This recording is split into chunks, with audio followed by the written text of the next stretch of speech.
First of all, I would like to point out that not only is there no proof in this case, but there's a complete lack of mens rea, which by definition tells us that there can be no crime without a vicious will. I'm aware of the meaning of mens rea, but what I'm unaware of is why you are giving me a vocabulary lesson when you should be questioning your witness. Yes, Your Honor. Miss Wenham, when you arrived back at the house, was your father there?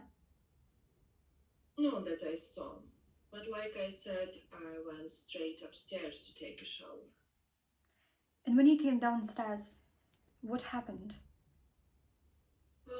I saw Brooke standing over his body, drenched in his blood. But Mrs. Wenham didn't have a gun.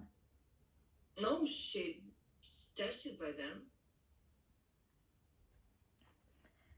Miss Wenham, did you hear the shot fired? No, I was in the shower. Okay. So, sometime in the 20 minutes that you were in the shower, your father was shot. I guess. Your father was shot while you were in the shower, but you didn't hear the shot because you were in the shower? Yes, I was washing my hair.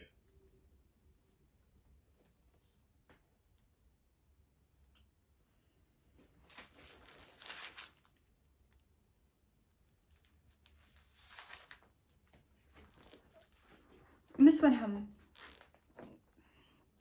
what had you done earlier that day? I got up, got a latte, went to the gym, got a perm and came home. Then you got in the shower? I believe the witness has made it clear that she was in the shower. Yes, Your Honor.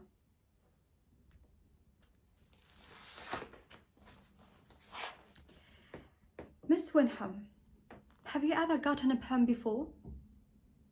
Yes. How many, would you say? 2 years since I was 12. You do the math.